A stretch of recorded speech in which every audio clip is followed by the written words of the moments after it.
네, 여러분 거듭 안내 말씀을 드리겠습니다. Try Everything 2023 다양한 프로그램들과 함께하고 계시는데요. 이제 곧 이곳에서는 Do ESG with SK텔레콤 ESG Korea Startup 데모데이가 진행이 됩니다.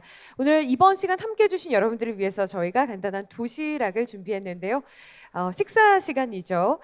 도시락 즐기시면서 데모데이 함께해 주시면 되겠습니다. 이제 곧 데모데이 시작하겠습니다. 도시락은 바로 행사장 우측에 마련되어 있습니다. 고맙습니다.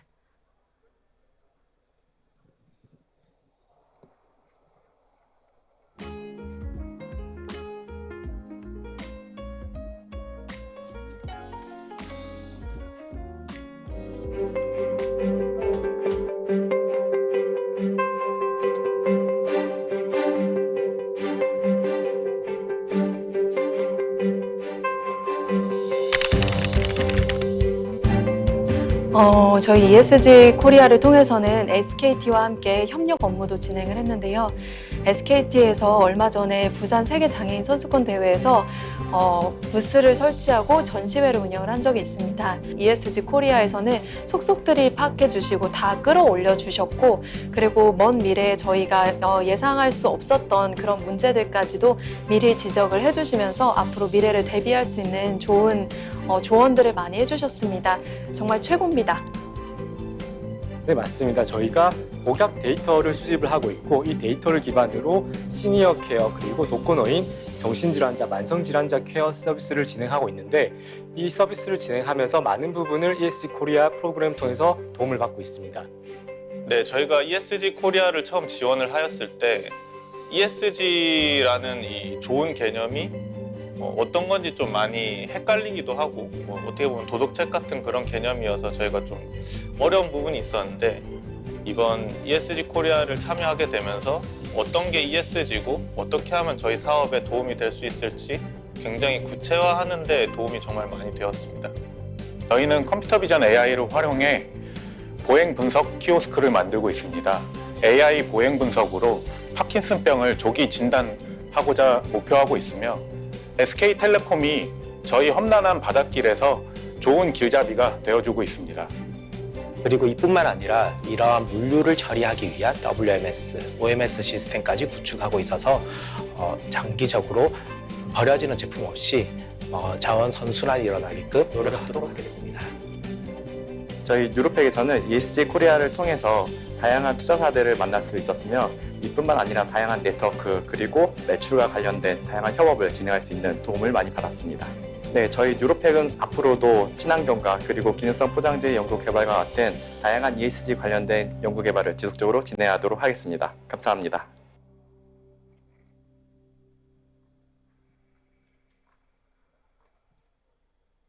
네, 여러분 반갑습니다. Do ESG with SK텔레콤 ESG Korea Startup 데모데이 함께 해주신 여러분 인사드리겠습니다. 저는 진행을 맡은 김경미 아나운서입니다. 반갑습니다. 네, 오늘 이 자리는 Try Everything 이 이름처럼 실패를 두려워하지 않고 모든 것을 시도하시는 이 스타트업과 스타트업 생태계의 성장과 발전을 위해 노력하시는 여러 관계자분들을 위한 축제 자리입니다. 저희 SK텔레콤도 스타트업 업계 최고의 파트너들과 함께 얼라이언스를 구성해서 ESG 코리아라는 ESG 특화 스타트업 엑셀러레이터 프로그램을 운영하고 있는데요. 이런 귀한 자리, 또 이런 귀한 시간에 많은 분들 앞에서 SK텔레콤의 ESG에 대한 이야기, 또 SK텔레콤이 육성하고 함께 협업하고 있는 ESG 스타트업의 이야기를 전해드릴 수 있어서 더욱더 의미 있는 시간이라 생각을 합니다. 이런 소중한 기회를 마련해 주신 서울시 또 SBA 서울 창업허브 성수 관계자 여러분들께 이 자리를 빌려 다시 한번 감사의 말씀을 드리겠습니다. 그리고 참고로 SBA 서울 창업허브 성수는 저희 ESG 코리아 얼라이언스 파트너로 스타트업을 위해서 아낌없이 지원을 해주고 계시는데요. 다시 한번 감사의 인사를 드리겠습니다. 여러분 오늘 세션은 ESG 스타트업 A to G, 왜 ESG를 해야 하는지 또 ESG의 그 중요함에 대해서 알아보는 세미나를 준비했고요. 또 실제로 ESG를 실천하는 스타트업 대표님들의 피칭을 들어보는 시간으로 꾸며질 예정입니다. ESG 아마 여러분들 많이 들어보셨죠. 이제는 일반 분들에게도 모두 다 친숙한 이런 단어일 텐데요. 스타트업 업계에서도 ESG가 필요할까요? 오늘 세션의 핵심 주제인 만큼 먼저 ESG에 대해서 알아보는 시간을 마련했습니다. 스타트업 ESG 선택과 집중을 주제로 발표를 해주실 SK텔레콤 양재모 부장님을 모시도록 하겠습니다. 양재모 부장님은 SK텔레콤 ESG 얼라이언스 부서에서 ESG 코리아, ESG 교육 프로그램 및 임팩트 이 리포트를 담당하고 계시는 등 ESG 분야 전문가로 활발한 활동을 하고 계십니다. 자, 그럼 양재모 부장님 모셔서 말씀 들어보도록 하겠습니다. 여러분 박수로 맞이해 주시기 바랍니다. 네, 반갑습니다. 저는 방금 소개받은 양재모라고 합니다. 오늘 제가 말씀드릴 내용들은 조금 있다가 피칭을 하게 되실 6곳의 스타트업 대표님들하고 같이 공부하는 내용들이에요, 사실. 그래서 제가 인트로 겸해서 오늘 좀 소개를 해드리려고 합니다. 장표에도 나와 있는데 얼마 전에 좀 등산을 갔었어요. 근데 등산을 갔는데 쓰레기통이 없어졌습니다. 지리산을 갔는데 대피소에 쓰레기통이 하나도 없어요. 그래가지고 제가 먹은 것들, 쓰레기들 다 제 배낭에다가 채워가지고 다시 내려왔거든요. 그러면서 제가 ESG를 하고 있으니까 이 상황이 지금 기업들이 맞닥뜨리고 있는 규제가 아닌가? 자기들이 만들어낸 탄소들은 다 자기가 짊어지고 내려와야 되는 상황이 된 거죠. 스타트업 대표님들은 아직까지 뭔가 좀 산에 쓰레기통이 여전히 좀 남아있는 산들을 오르고 계실 수도 있는데요. 언젠가는 그 올라갈 산들의 쓰레기통이 다 없어질 수도 있을 것 같습니다. 그래서 오늘 스타트업의 ESG 어떤 선택을 하고 또 어떤 방식으로 집중해야 되는지에 대해서 좀 알아보고자 합니다. 3가지 좀 기억해주고 가시면 좋겠는데요. 첫 번째, ESG를 스타트업 상황에서 대기업도 아닌데 어떻게 A부터 G까지 다 할 수 있을까? 이 부분에 대해서는 상황에 맞는 어프로치들이 좀 필요할 것 같고, 그리고 우리의 ESG 경영이 어떤 방식으로든 사업 모델과 얼라이먼트가 되어야 된다는 것. 그리고 마지막으로 이 모든 것을 아우를 수 있는 기업가 정신으로서의 ESG, 이 부분에 관심을 좀 가져주셨으면 좋겠습니다. ESG는 이제 3년 차 정도 되기 때문에 개념에 대해서는 다 이해하고 계실 테고요. 비회계적 정보, 그리고 무형자산, 이런 키워드들이 나오고 있습니다. 근데 이 비회계적 정보라는 것들이 어떤 방식으로든 기업의 가치와 연결이 돼 있다는 것들이죠.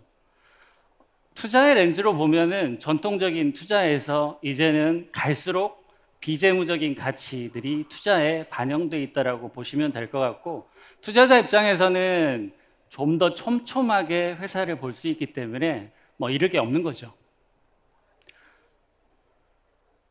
ESG 다이나믹스라고 보여드렸는데 이 기후위기 이야기는 너무나 많이 들으셨기 때문에 넘어가고요. 이 카툰, 이게 2019년에 이코노미스트에 나왔던 카툰입니다. 지금은 근데 이 코로나는 게임에도 못 들어오고 있죠. 저 뒤편에 있는 친구가 본 게임을 시작하고 있습니다. 결국 투자자들은 이 기후 리스크를 그들의 투자를 회수할 수 있는 리스크들로 보고 있는 것 같아요. 그래서 보험사들의 데이터를 가지고 보면 약 360조 정도의 그 보험료들이 나가고 있다라고 해요. 그리고 또 하나는 ESG 관련된 펀드들이 계속 만들어지고 있습니다. SK텔레콤에서도 2 펀드를 출시를 했고요. 그리고 한국벤처투자에서는 작년에 ESG 벤처 투자의 가이드라인을 만들기도 했죠.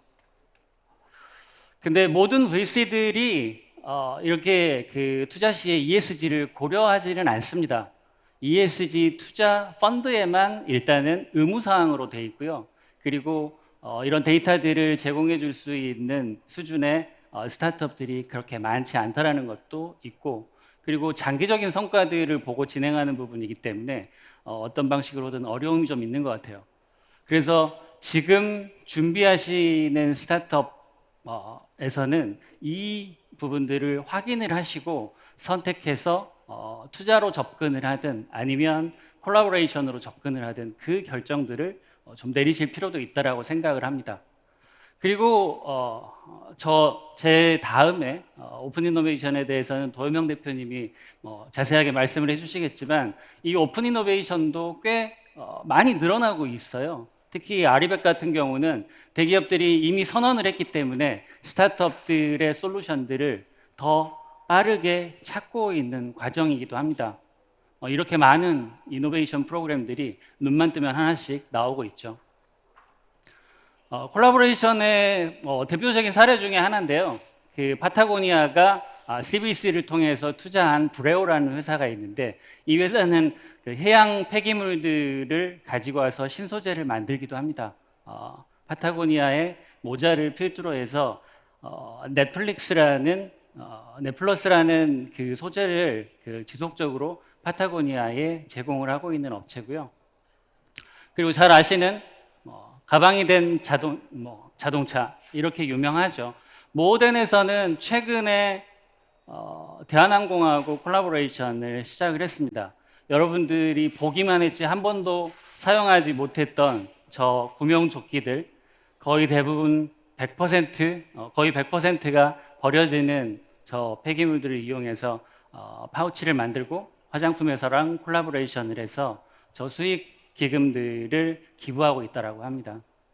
그리고 여러분들 좋아하시는 블랙핑크, 블랙핑크가 저도 이번에 알았는데 SDG 홍보대사예요. 그래서 그 블랙핑크가 대한항공의 전세기들을 이용하고 있는데 그 과정에서 모덴이 블랙핑크의 가방을 만들기도 하는 그런 기회들을 가져가기도 합니다.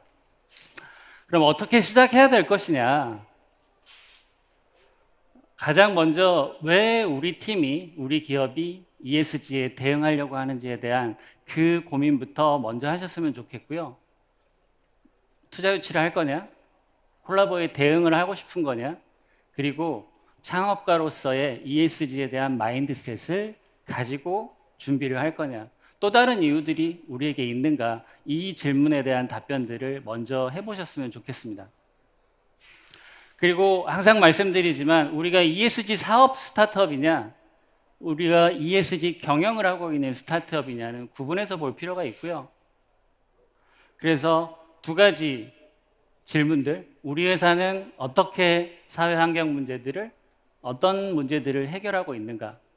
그리고 두 번째는 그 문제 해결 과정에서 우리가 어떤 건강한 선택들을 하고 있는가에 대한 질문들, 이 두 가지를 고민하셨으면 좋겠습니다. 흔히들 나무로 표현을 하는데요. 열매는 우리가 만들어내고 있는 그 문제를 해결해서 만들어내는 가치, 그리고 줄기와 뿌리는 ESG의 경영을 의미한다라고 보시면 될 것 같습니다. 사례를 통해서 이 두 가지에 대해서 좀 말씀을 추가적으로 드려볼게요. 이 회사는 그림으로 보시면 아시겠지만 차별류라는 비콥 회사인데요.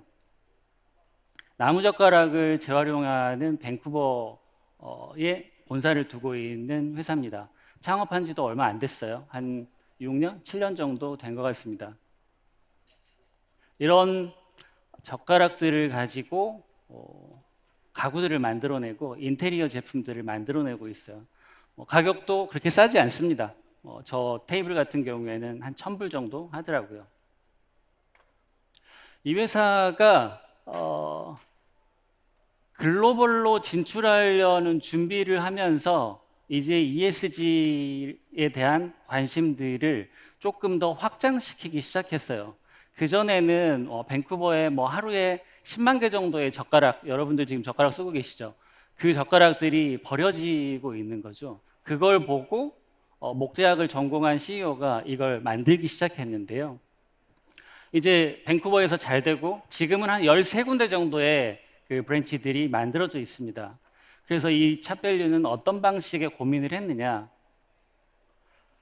이제 공급망을 전체적으로 다 보기 시작했습니다. 우리가 젓가락을 어디서 회수를 하고 만들어지는 과정들을 모두 거쳐서 이게 소비자에게 어떻게 전달이 되고 다시 어떻게 폐기가 되는지에 대한 그 서플라이 체인을 고민하기 시작했죠. 그리고 젓가락을 수집하는 과정, 그리고 그걸 분류하고 세척하고 압착해서 새 제품을 만들어내고 고객에게 전달하는 모든 과정을 연구하기 시작합니다. 그리고 나서 발견한 게, 우리가 가장 고민해야 되는 부분, 그리고 탄소가 제일 많이 나오는 부분은 운송이구나라고 하는 것들을 발견을 했어요. 그래서 이 탄소 배출을 줄이기 위해서 마이크로 팩토리 개념으로 접근을 합니다. 중앙 집중 방식이 아니라 새로 생기는 공장들은 다 그 공장 내에서 모든 것들이 해결해야 되는 과정으로 준비를 하게 되죠. 그래서 중앙 집중 방식보다 훨씬 더 탄소 배출이 적은 그런 개념으로 접근을 했습니다. 그래서 이 차벨류라는 회사의 ESG는 바로 Local Manufacturing이라고 두 단어로 얘기할 수가 있겠죠. 결국 모덴도 마찬가지고 차벨류도 마찬가지고 시작은 소재로 커뮤니케이션을 합니다. 우리는 폐가죽을 이용해요. 아니면 우리는 버려지는 젓가락들 9,000km를 날아와서 20분 쓰고 버리는 젓가락들을 재활용해요. 이제는 ESG가 이렇게 활성화된 지금은 이제는 프로세스와 공정 그리고 라이프 사이클 어세스먼트를 통해서 종합적으로 ESG 밸류를 창출해 나가는 기업들이 진짜 ESG를 하고 있는 기업이라고 할 수 있습니다. 그럼 이거 어떻게 할 거냐? 저도 이제 SK텔레콤에서 나왔으니까 ESG 코리아에서 이 내용들을 어떤 방식으로 같이 고민하고 실천하는지 알려드리겠습니다. 저희들은 스타트업들이 가지고 있는 비즈니스 모델과 임팩트 창출을 유기적으로 결합하는 방법들을 고민합니다. 세미나를 통해서 워크숍을 통해서 같이 고민하고 어젠다를 만들고 실천 항목들을 찾아요. 그리고 그 과정에서 생기는 ESG 경영들을 구체화하고 또 실천 계획들을 만들어 갑니다. 물론 협력 네트워크가 SK그룹 내에 있기 때문에 콜라보레이션 기회들도 함께 만들어가고 있죠. 벌써 3년 차입니다. ESG 코리아 2023. 이 프로그램 내에서 저희들은 주로 변화 이론 맵을 이용해서 문제 정의에서 임팩트까지 같이 찾아보고 분석하고 그 필요한 지표들을 같이 만들어내는 작업들을 하고 있고요.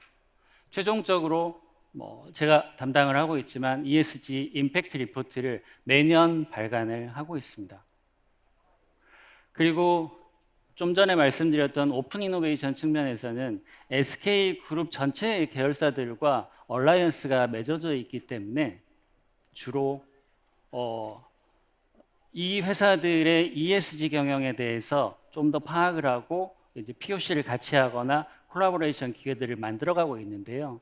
제가 SK텔레콤에 근무하고 있기 때문에 SK텔레콤의 ESG 경영에서 잠깐 말씀을 드리면 다르지 않습니다.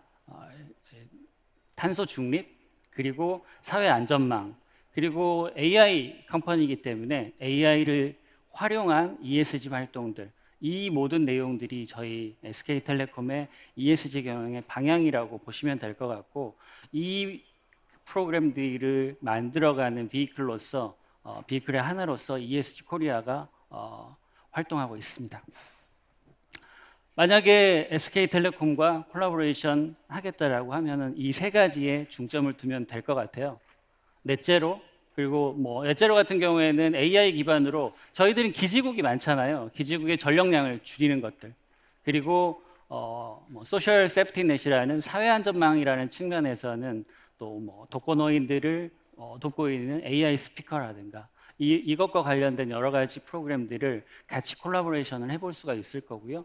그리고 어떤 방식으로든 AI와 연결될 수 있는 ESG 사업 활동이라고 하면은 언제든지 열려 있습니다. ESG를 잘하는 기업은 뭘까요? 지금까지 한 15분 정도 얘기를 했습니다만, 만약에 스타트업 대표님이 만약에 우리 회사가 사라진다라고 하면 세상이 무엇을 잃을 것인가, 그 부분을 다시 한번 생각해 보셨으면 좋겠습니다.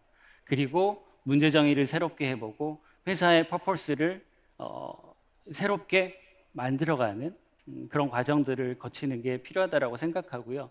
이 회사의 목적이 만들어졌다라고 하면은 그 다음은 그 목적을 달성하기 위해서 보다 나은 선택, ESG 선택을 하는 기업이 되었으면 하는 바람입니다. 저는 오늘 여기까지고요. 감사합니다. 네. 좋은 말씀 많이 해주셨습니다. SK텔레콤 양재모 부장님, 고맙습니다. 강연을 듣기 전에는 막연히 ESG가 대세구나라는 생각을 했는데요. 강연을 듣고 나니까 이렇게 대세로 자리 잡은 ESG에 대해서 우리가 어떻게 받아들여야 하고 또 준비해야 하는지 생각해 볼 수 있었던 좋은 시간이었습니다. 자, 이렇게 어느새 필수가 되어버린 ESG. 그렇다면 이제는 스타트업도 ESG를 생각 안 할 수 없는 그런 시간이 된 것 같은데요. 그래서 이번에는 스타트업의 새로운 기회, ESG 오픈 이노베이션이 여는 기회에 대해서 임팩트 스퀘어 도현명 대표님을 모시고 말씀을 들어보는 시간을 준비했습니다. 우리나라 대표 임팩트 엑셀러레이터, 임팩트 스퀘어 대표이시자 ESG 코리아 얼라이언스의 파트너인 서울 소셜벤처 허브 센터장 으로 멘토링과 투자 연계 등의 도움을 많이 주고 계십니다. 자, 그럼 도현명 대표님 바로 모셔서 발표 듣도록 하겠습니다. 박수로 맞이해 주세요.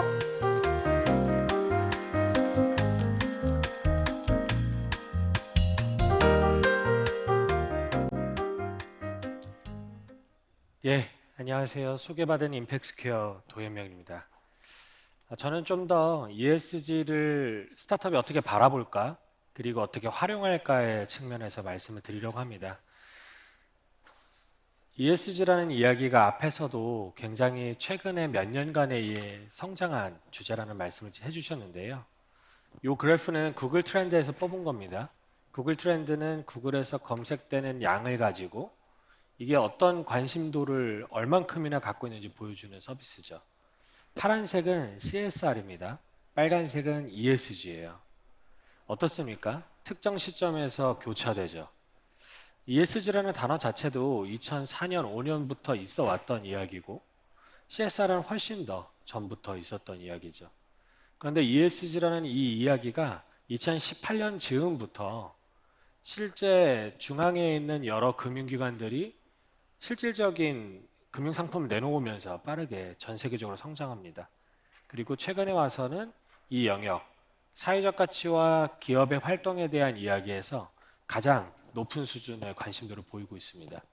이게 요즘의 상황인데요. 한국은 특히 2020년 11월부터 ESG와 관련된 내용들이 검색되기 시작하고 굉장히 빠른 속도로 어떻게 보면 글로벌보다 월등한 속도로 관련된 내용들이 성장하기 시작합니다. 지금 우리가 있는 상황이 그런 과정이죠. 지금이 어떤 상황이냐면요. 대기업들은 ESG를 받아들여야 되고 또 실행해야 되는 상황이 왔습니다. 그전에는 학습하고 또 평가에 대응하고 위원회도 만들고 형식적인 것들을 갖춰왔다면 이제 2023년 하반기 그리고 내년을 준비하는 이 대기업들은 구체적인 실행에 대해서 고민하고 있는 상황이라는 겁니다. 이렇게 트렌드를 그냥 요약해 보면 스타트업에게 ESG는 두 가지의 관점을 지니게 됩니다. 첫 번째는 우리도 커지고 싶은 기업이잖아요. 우리도 이 사업을 하는 이유는 지금의 몇억 대, 몇십억 대의 매출이 아니라 몇백억, 몇천억 할 수 있는 그런 거대한 회사, 유니콘이 되고 싶은 이 마음을 가지고 비전을 가지고 사업을 하고 있는 거죠. 그렇게 성장하려면 결국 ESG라는 범주 안에 우리도 포함이 되게 됩니다. 지금은 우리에게 ESG를 직접적으로 요청하고 있는 규제도 별로 없고 또 그것에 대해서 구체적인 어떤 바람이나 아니면 꼭 지켜야 되는 규정이라고 이야기하는 경우도 많지 않습니다. 앞에서 부장님 설명해 주셨던 것처럼 특정 영역에서 우리가 감각적으로 그것을 활용할 거냐 말 거냐 세상이 이렇게 바뀌고 있는데 그 방향성에 맞출 거냐 정도의 이야기겠죠. 근데 조금 더 생각해 보면 커질 거라면 지금부터 조금씩 준비하는 게 맞다는 겁니다. 커지고 싶은 생각이 없다면 또 다를 수 있죠. 하지만 스타트업은 성장할 거니까 성장에 맞는 준비를 해야 된다는 겁니다. 저에게 굉장히 많은 저희보다 훨씬 더 큰 시리즈 B, C 이상을 하고 있는 투자자들이 본인들의 투자안에 대한 ESG, 사회적 가치에 대한 검토를 맡기고 있습니다. 왜냐면 그 후속 투자에는 점점 더 큰 금융기관들이 참여하게 되고 그 과정에는 ESG 요소들을 검토하는 게 반드시 있기 때문입니다. 시리즈 B, C, D 그리고 상장 이 과정을 거치시려면요. 지금부터 준비하셔야 됩니다. 이게 첫 번째예요. 해당 부분은 제가 자세히 말씀드리진 않을 거예요. 앞에서 설명 많이 해주셨고 또 이건 찾으시면 잘 나오니까. 두 번째가 오늘의 주제입니다. 오픈 이노베이션. 대기업들이 ESG를 실행할 때 파트너가 필요한 순간들이 있습니다. 오늘 SKT에서도 그게 필요하다고 말씀해 주셨는데 그런 경우들을 우리는 기회로 보고 공략해 보자는 겁니다. 오픈 이노베이션이라는 단어는 클로즈드 이노베이션, 폐쇄형 혁신을 이해하시면 쉽습니다. 폐쇄형 혁신은 연구소 같은 곳에서 사람들이 모여서 굉장히 집중적으로 연구를 하고 보안을 철저히 지키는 거죠. 우리 비밀이 빠져나가면 안 되니까 NDA도 세게 쓰고 사람들이 내용을 못 빠져나가게 그 스마트폰 이렇게 렌즈에다가 다 스티커도 붙이고 그런 거 하잖아요. 하드도 못 갖고 들어가게 하고 USB도 못 갖고 들어가게 하고 이런 보안을 철저하게 하는 건 폐쇄형 혁신입니다. 여전히 필요해요. 우리의 중후장대한 기술의 코어를 가져가기 위해선 많은 대기업들의 연구소에서 끊임없는 연구를 하고 있죠. 근데 이게 잘 통하지 않는 영역이 있습니다. 고객의 접점에서 디테일한 어떤 부분을 파악해야 될 때, 세상이 너무 빠르게 바뀌고 있어서 내부에서 떨어져서 연구하는 게 적합하지 않을 때, 혹은 우리가 원래 잘 모르는데 이제 해야 되는 내용일 때, 내부의 고유자산과 전문성이 보유되지 않아서 외부에 있는 것들을 배워야 된다는 판단이 들 때 오픈형 이노베이션, 개방형 혁신이 필요하다는 겁니다. 이 일들은 꼭 이 임팩트 영역이 아니라 거의 대부분의 기술 영역과 비즈니스 영역에서 시도되고 있고요. ESG에 제가 이게 필요하다고 말씀드리는 이유는 ESG는 그동안 대기업들이 수행하던 일들과 다소 다르기 때문입니다.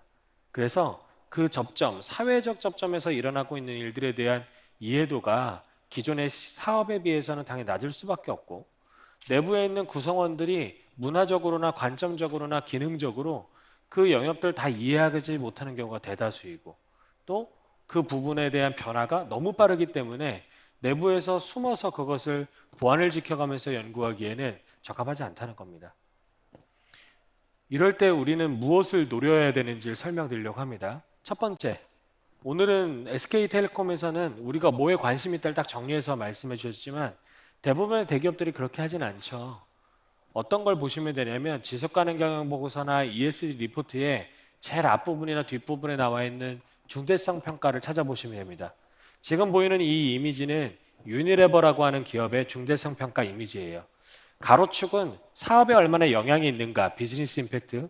세로축은 이해관계자가 얼마나 중요하게 생각하는가, 사회적 임팩트에 대한 겁니다. 결국 우상단에 있는 내용들이 가장 중요한 내용, ESG의 포인트가 되겠죠. 사회적으로도 비즈니스적으로 중요한 내용들이니까요. 저 중에서 한 가지 예를 들어볼 건데요. 우상단에 있는 대부분의 포인트는 다 유니레버가 사업을 합니다. 그 중에 패키징 앤 웨이스트. 유니레버는 도구나 이런 소비재들을 많이 만들기 때문에 패키지가 늘 문제예요. 특히 어려움이 있었던 한 부분은요. 이 몬디라고 하는 협력회사와 만들고 있던 레토르트 식품입니다. 레토르트 식품의 패키지는 PP, PE, 알루미늄, 박 등의 여러 가지 필름의 접합체로 되어 있기 때문에 재활용이 불가능해요. 그래서 유럽에서는 이미 제재의 대상이 되기 시작합니다. 이때 몬디에서 새로운 아이디어, 접근법들을 연구하기 시작했고 해당 내용을 유니레버와 같이 공동 연구를 시작하면서 PP라고 하는 플라스틱 소재 단일 소재로 만든 유니머티리얼이라는 프로젝트가 시작됩니다. 실제로 해당 제품은 PP 단일 소재로 만들어졌고요. 씻어내면 재활용이 가능한 소재로 바뀌게 되고 유럽에서의 제재 조치를 벗어난 최초의 레토르트 식품이 되게 됩니다. 이렇게 협업을 해서 고민하고 있는 내용들의 대기업이 갖고 있는 전문성과 또 내재되어 있는 자원들, 중소기업이나 스타트업이 갖고 있는 현장에 대한 이해도들과 적용에 대한 아이디어들을 같이 접목하는 구조들이 나오는 거죠. 제가 올해 2월에 런던에 갔을 때 만난 기업입니다. 메이터라고 하는 덴마크 기반의 디자인 가구 회사인데요. 왜 여기가 중요한 스타트업이냐면 친환경 소재로만 가구를 만듭니다. 저기에 쓰이는 소재들은요, 지금 보는 이 의자와 벤치, 책상들은 되게 비싸요. 저 의자 하나가 보통 6, 70만 원, 저 테이블 하나가 200만 원, 300만 원 정도 합니다. 근데 저 소재는 칼스버그라고 하는 맥주의 플라스틱 맥주병, 케그병에서 나온 재생 소재로 만들어져 있습니다. 당연히 누가 제일 많이 샀을까요, 지금까지? 칼스버그가 대부분의 고객들이 만나는 접점과 본인들의 1층 로비에 이 소재들에 만들어져 있는 제품을 놓고 있죠. 브랜딩에도 도움이 되기 때문입니다. 우리가 어떤 폐기물들을 내고 있는지를 이해할 수 있으면 거기에 적합한 솔루션을 제시할 수 있다는 겁니다. 한국에서도 이런 사례들은 늘어나고 있습니다. 저희가 투자한 회사인데요. 라인노트라는 회사는 배터리에 필요한 분리막이라는 게 있습니다. 이 분리막은 조금만 에러가 있더라도 롤 단위로 다 버려야 돼요. 이 폐 분리막을 패브릭과 접목해서 고기능 패브릭을 만드는 회사입니다. 실제로 SK IET와 협약을 통해서 이 폐 분리막들을 회수하고 재생하고 있는데요. 이게 그냥 단순히 재생하는 게 아니라 고기능 패브릭이라는 게 중요합니다. 매년 버리고 있는 분량만 하더라도 몇만 톤에 달하는 이 폐 분리막을, 그리고 그게 폐 분리막을 버릴 때마다 폐기물로 기록을 해야 되는 ESG 이 공시 상황에서 해당 내용들을 넘기고, 그리고 좋은 소재로 만들어서 올해 초에는 빈풀 골프에 소재로 활용됩니다. 가볍고 튼튼하기 때문에. 이런 방식으로 고기능 패브릭을 만드는 시장은 대기업에 있는 CIR, PIR이라고 하죠. 내부에서 만들어지고 있는 그 소재들, 폐기물들과의 협업이 굉장히 유용합니다. 앞에 있는 두 개는 해외와 국내의 차이일 뿐 공정에서 만들어지는 폐기물들 잘 활용하는 사례입니다. 글로벌과 국내에서도 조금씩 생기고 있고, 가장 저희가 많이 추천드리는 거는요. 대기업이 미래에는 신사업을 할 건데 당장 하기에는 규모가 작고 수익이 나지 않아서 지금은 점검해보고 파일럿 정도로 해봐야 되는 상황. 이런 상황들이 굉장히 많습니다. 쉘 같은 경우에는 커피 찌꺼기나 바이오매스로 만든 바이오 오일을 쓰고 싶은데 그 내용들을 직접 본인들이 테스트하려면 상당한 비용과 에너지가 필요하다는 걸 알게 됩니다. 그리고 런던에 베이스로 한 바이오빈이라는 소셜벤처와 함께 협업을 해서 커피 찌꺼기를 런던 시내에서 수거하고 바이오 오일을 뽑아서 디젤을 만들고 최종적으로 저 버스 노선에 적용하게 되죠. 그리고 저 버스가 운행되는 과정들을 거치게 됩니다. 여기에서 쉘은 얻은 것은 놀라운 캠페인의 홍보 효과가 아니고요. 저 활동을 통해서 어느 정도 정부가 커피 찌꺼기의 회수에 대한 예산을 지원해야 하는가, 얼마나 뽑아내는 수율이 높아져야 되는가, 혹은 내연기관의 효율이 좋아져야 되는가에 대한 자신들이 사업을 할 수 있는 적격 조건들을 찾는데 성공했다고 얘기하고 있습니다. 국내에선 저희가 롯데케미칼과 이런 비슷한 사업을 했는데요. 페트의 50% 이상을 생산하고 있는 한국 페트의 가장 최대 생산자인 롯데케미칼은 아직 국내 페트의 재생과 관련된 프로세스가 정착되지 않았을 때 8개 정도의 중소 스타트업과 협업을 해서 페트를 수집하고 선별하고 폐기하고 또 그것들을 다시 재생해서 실로 뽑고 패브릭을 만들어서 신발과 가방 등등에 활용할 수 있는 활동들을 하고요. 최종적으로 그것을 다시 롯데 쇼핑에서 판매를 하는 것이죠. 이게 프로젝트 루프라고 4년째 이어져 오는 프로그램입니다. 이 과정을 통해서 단순히 좋은 사회공헌, 중소기업과 스타트업을 도왔다가 아니고요. 저 사업은 기부금이 아니라 신사업 비용으로 시행됐습니다. 그만큼 의사결정에 활용하기 위한 과정이었고 최종적으로도 한 2, 3개월이 지난 뒤에 롯데케미칼은 국내 최초로 1,500억을 들여서 플라스틱 재생 공장을 신설하기 시작합니다. 우리는 이런 파일럿 테스트에서 활용할 수 있다는 거죠. 미국에는 자주 벌어져서 기대하고 있었는데 드디어 작년에 국내 처음으로 M&A 사례가 나왔습니다. 코롱 FNC는 지속가능 패션에 대한 기치를 만들었고요. 그것을 수행하기 위해서는 내부에 있는 구성원들의 훈련과 학습, 조직 구조의 변경 등등이 필요한데 오래 걸리잖아요. 그러다 보니까 소셜벤처인 KOA, 공정무역을 하고 몽골 지역에서 캐시미어를 사서 르캐시미어를 만들고 있는 이 회사를 매입하고요. 그곳에 있는 대표를 본인의 ESG 담당 임원으로 세우고 지속가능한 패션에 대한 인력 확충과 네트워크, 노하우들을 흡수하는 과정들을 거치게 되죠. 미국에서는 연간 40건에서 50건 정도의 ESG를 목적으로 한 임팩트 스타트업의 합병 사례가 일어나고 있다고 보고 있습니다. 우리나라에도 이런 일들은 계속해서 벌어질 거고 기술 영역에선 더 빠르게 나타날 거라고 생각하고 있습니다. 마지막 페이지입니다. 제가 시간을 1분이라도 줄여보려고 굉장히 빠르게 달려왔는데요. 저는 ESG가 우리에게 동떨어져 있고 개념적으로만 연관된 내용이라고 생각하지 않으셨으면 좋겠다는 생각을 합니다.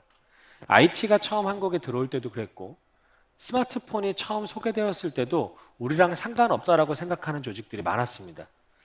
잘 알고 있는 어떤 가전회사는 그 스마트폰을 본인의 본격 사업으로 삼지도 않았었고요.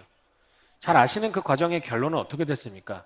변하는 세상 속에서 해당 내용에 대한 관심을 갖는 정도가 결국 미래에 성장할 수 있는 수준을 결정합니다.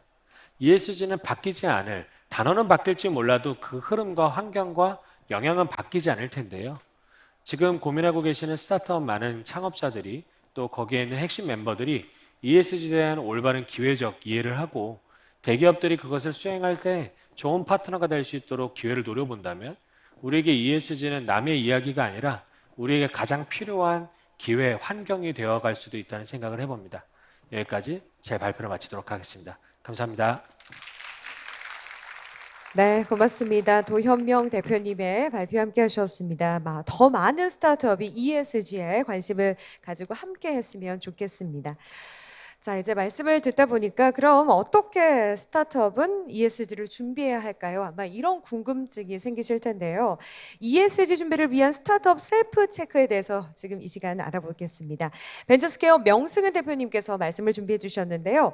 벤처스퀘어는 저희 ESG 코리아의 원년 파트너사로 ESG 코리아 알룸나이 스타트업의 성장을 위해서 정말 많은 도움을 주고 계십니다. 특히 명승은 대표님은 ESG 코리아 프로그램의 담임 멘토로 스타트업 성장에 큰 역할을 해주고 계시는데요. 오늘 어떤 말씀을 들려줄지 기대가 됩니다. 자, 그럼 여러분의 박수와 함께 명승은 대표님 무대 위로 모실게요.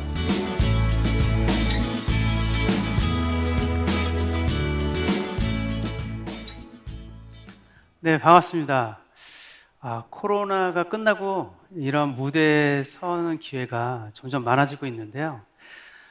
이렇게 자리에 불러주신 SKI 감사드립니다. 오늘 ESG에 관련된 이야기를 하고 있는데요. 제가 지난 5월부터인가요? ESG를 좀 탐구하고 싶어서 카이스트의 ESG 최고위 과정을 한번 들어봤어요. 열심히 들어보니까 더 어려워지더라고요. 얼마나 많은 사람들이 ESG에 관심이 많은데 사실 얼마나 많이 알고 있는지는 사실 확신이 안 들 정도로 너무 많은 이야기들, 너무 많은 정보들, 그리고 그 많은 대비해야 되는 것에 대한 준비들, 이런 것들이 과연 우리를 너무 혼란스럽게 하는 게 아닐까. 이름 자체도 너무 어렵잖아요. 네, ESG. 자, 그러면 스타트업의 입장에서 ESG를 어떻게 바라봐야 될까? 그리고 스타트업은 처음 창업하는 입장에서 ESG를 대비해야 될까? 아니면 준비해야 될까? 아니면 대응해야 될까? 어떻게 해야 될까요? 많은 스타트업들을 만납니다. 저는 ESG 스타트업만을 만나지는 않지만 정말 한 수천 개의 스타트업을 만나서 수백 개의 스타트업을 검토하고 200개에 가까운 스타트업에 투자를 해왔는데요. 그 중에 한 10여 프로 정도가 ESG로 분류될 수 있는 스타트업이었던 것 같습니다.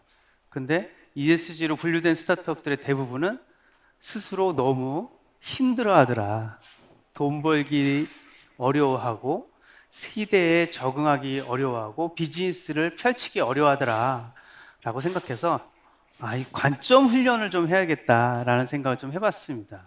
왜냐하면 우리는 항상 ESG라는 키워드를 접하는 순간 공부를 해야 되고 공부를 하다 보면 뭔가 의구심이 계속 들거든요. 도덕책이 있는 것 같고 뭔가 좋은 일을 해야 될 것 같은데 돈은 또 벌어야 된다고 그러고 복잡한 이야기들이 있습니다. 실제로 지금 시장에는 이런 의구심들이 퍼져나가고 있죠.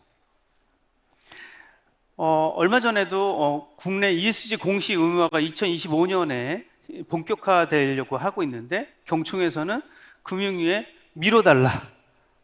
몇 년간 더 미뤄달라는 공식적인 의견을 제출했어요. 그럼 계속 우리나라는 밀어나가는 거죠. 개수는 늘었는데 몸집은 더 왜소해지고 있는 ESG 펀드. 점점 수익률은 낮아지고 있다. 실제로 ESG 펀드 종류는 점점 작아지고 있다고 하죠.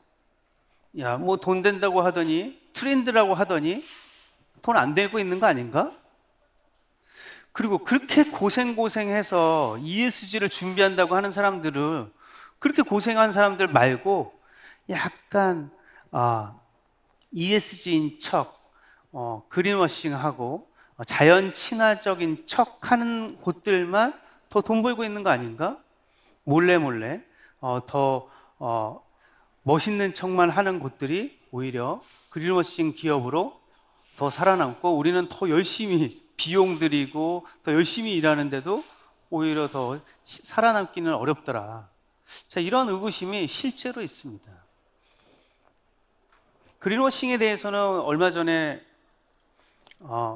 그 생수회사죠. 생수회사가 택이 없는 생수 플라스틱을 만들었다고 해서, 그거 유통한다고 해서 친자연적인 그런 생수 용기를 가지고 유통한다고 해서 엄청나게 광고를 했는데 결국엔 그것도 플라스틱이라는 거죠.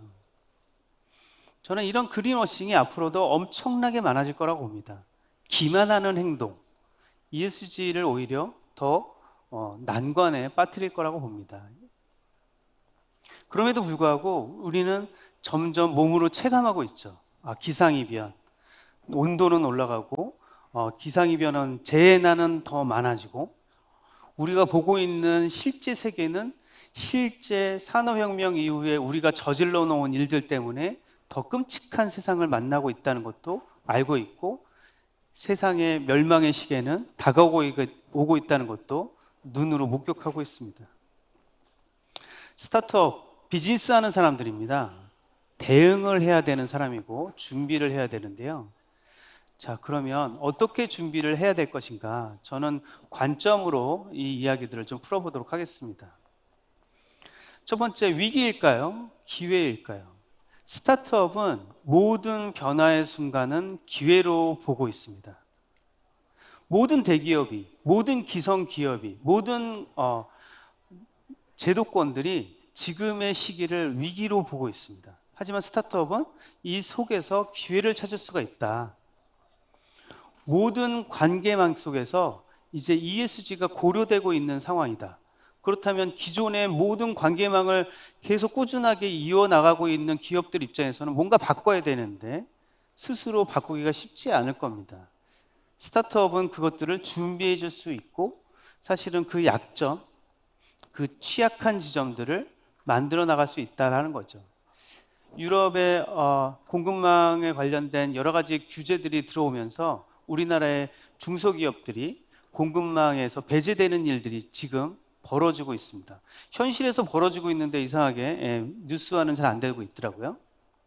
얼마 전에 제가 안산에 가서 시화공단에 있는 여러 기업체들을 만날 기회가 있었는데, 실제로 BMW에서 경고 문구 레터를 받기 시작했더라고요.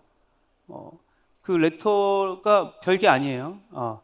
너희들이 만들고 있는 제품이 과연 우리가 요구하고 있는 수준에 맞는 아리백이라든가 기존의 그 지속 가능성의 기준에 부합해서 만들고 있는지 니네들이 증명해라, 이런 거예요.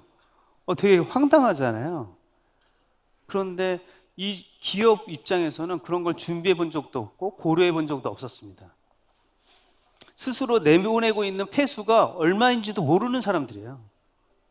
이 폐수가 어떻게 처리되고 있는지도 개념도 없었던 사람들인데 이걸 지금 조사하고 있더라고요. 그래서 이거를 어떻게 처리해야 되는지, 물을 어떻게 적게 써야 되는지, 또는 전기를 어디서 끌어 써야 되는지를 지금 고민하고 있습니다. 자, 그러면서 발생되는 비용, 기회비용, 고민들, 이런 것들이 스타트업들에게 그런 것들을 하고 있는 스타트업이 있는지를 저한테 물으러 저를 찾으러 온 거죠. 실제로 많은 스타트업들이 이런 기회들을 볼 수 있을 겁니다.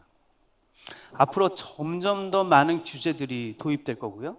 이 규제들은 기성 기업들에게는 옥죄오는 비용이 될 겁니다. 하지만 새로운 스타트업에게는 이미 있는 규제이기 때문에 이 규제를 기반으로 새로운 사업이 할 수 있는 겁니다. 그렇기 때문에 여러분들이 새로운 기회를 찾을 수 있겠죠. 또 하나는 여러분들 생각하기에 스타트업은 성장을 목표로 한 기업이긴 하지만 기존의 B2B나 B2BC, B2G 같은 경우에는 기존의 불합리한 점들을 절감시키는 역할도 스타트업들이 많은 역할을 하고 있습니다. 실제로도 모바일 시대도 그랬고 인터넷 시대도 많은 불확실성, 불합리함을 효율성으로 바꿔놓은 것도 스타트업들이었죠. 그런 기회들을 잡아놓은 것들이 어떻게 보면 스타트업들한테는 새로운 기회를 만들어주고 있다라는 거죠. 스타트업들 투자자들은 이런 기술 트렌드 그리고 사회적인 트렌드 그리고 여러 가지 기술 기반의 여러 가지 트렌드들을 보고 있지만 기본적으로 현재 시장이 갖고 있는 문제를 누가 해결할 것인가를 보고 있습니다. 그것을 절감시키면서 새로운 성장 동력으로 만들 수 있는 스타트업을 투자하겠죠. 그런 스타트업들에게 우리가 새로운 투자 기회를 볼 수 있을 겁니다. 저희같이 작은 투자자들에게도 이런 기회가 보이는데 큰 투자자들에게는 또 얼마나 큰 기회가 보이겠습니까? ESG 이슈는 단순하게 이 영역만의 이슈가 아닙니다.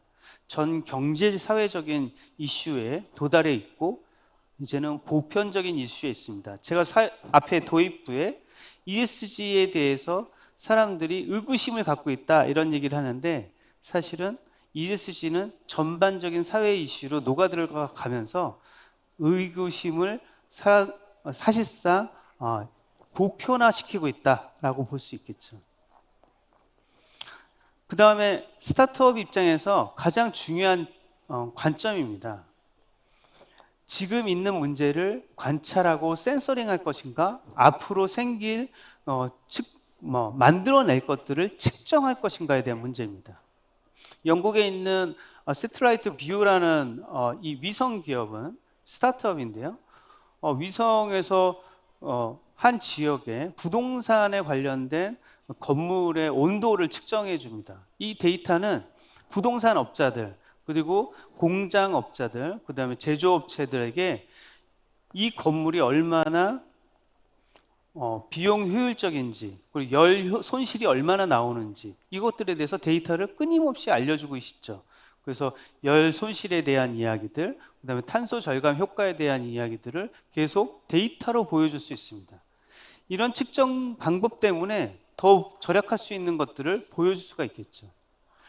앞으로 데이터, 측정, 그리고 ESG와 관련된 여러 가지 빅데이터와 관련된 분석 시스템은 스타트업에게 새로운 기회를 열어줄 겁니다. 사람들이 고민하는 것을 해결해 줄 것인가, 아예 새로운 것을 만들어 줄 것인가. 건물이 있는 새로운 건물에, 기존 건물에 열 손실을 축소시키는 것도 있겠지만 아예 새로운 건물 구조를 만들어내는 것도 있을 겁니다. 에너지엑스라는 저희가 투자한 기업은 조만간 IPO를 위해서 준비를 하고 있다고 하는데요. 저희가 5년 전에 투자했을 때는 그냥 단순한 옥상에 태양광을 설치하기 위한 시뮬레이션을 만드는 기업이었어요. 근데 이 기업이 점점 피벗을 하더니 건축가들과 함께 이 건물 자체를 아리백을 넘어서 아예 에너지 플러스 재생에너지를 통해서 아예 에너지를 다 쓰고 남게 만드는 에너지를 더 만들어낼 수 있는 재생기업으로 만들어줄 수 있는 기술까지도 확보했습니다. 그래서 우리나라 최초로 에너지 플러스 건물을 얼마 전에 완공해서 사옥으로 들어갔죠. 새로운 대안입니다, 이것은. 기존에 있는 것을 고치려고 하기보다는 아예 새로운 것을 만드는 것도 방법이다라는 거죠. 기존에 있는 것을 적응하는 것도 중요하지만 어떤 기술은 선점하는 필요도 있겠죠. 어렵고 힘든 난관이 있을 수 있습니다. 그래서 스타트업일 수도 있겠죠. 벤처스퀘어가 투자한 기업 중에 AP그릴이라는 회사가 있습니다. 아직은 연구소 기업인데요. 청정수소 생산을 위한 기업입니다. 많이들 들어보셨겠지만 청정수소를 생산하는데 사실은 비용이 많이 듭니다. 근데 이 비용 중에 많은 부분이 앞에서 설명드린 것처럼 운송 비용이에요.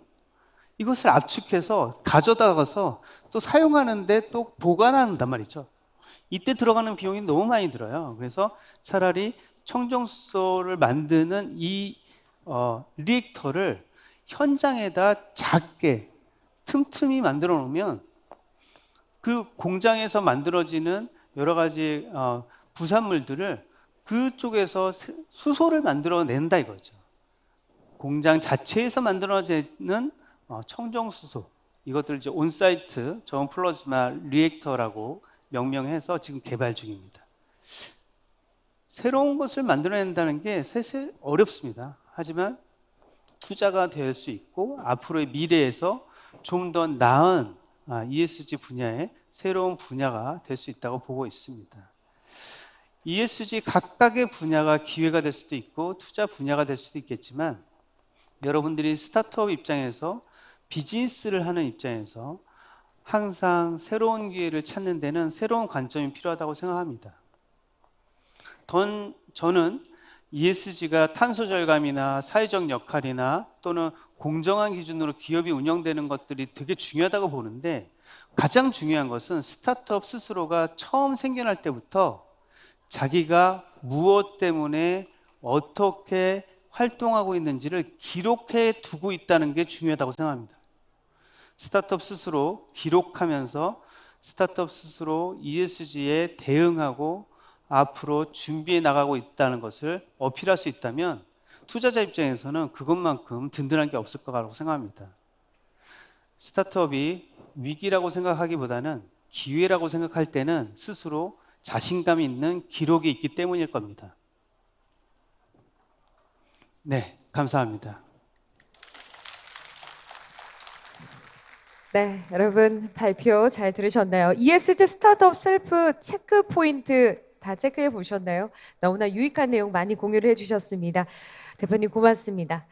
자, 여러분 이제 분위기를 조금 바꿔서 본격적으로 ESG 스타트업 대표님들의 피칭을 들어보도록 하겠습니다. 스타트업이 과연 ESG의 여러 큰 문제들을 어떻게 해결할 수 있는지 이번 시간에서 만나보시기 바랍니다. SK텔레콤 ESG 코리아와 함께 ESG 분야의 불합리한 문제를 해결하고 새로운 가치를 만들어가고 있는 스타트업 6팀을 이번 시간에 모셨습니다. 한 분 한 분 이제 피칭을 들어볼 텐데요. 여러분 박수로 환영해 주시기 바랍니다. 자, 그럼 첫 번째 팀부터 소개를 해드릴까요? AI 보행 분석을 통한 파킨슨병 조기 진단 솔루션 에이트 스튜디오의 박신기 대표님이 피칭을 준비하고 계십니다. 바로 대표님 무대 위로 모셔보겠습니다. 박수로 맞이해 주십시오.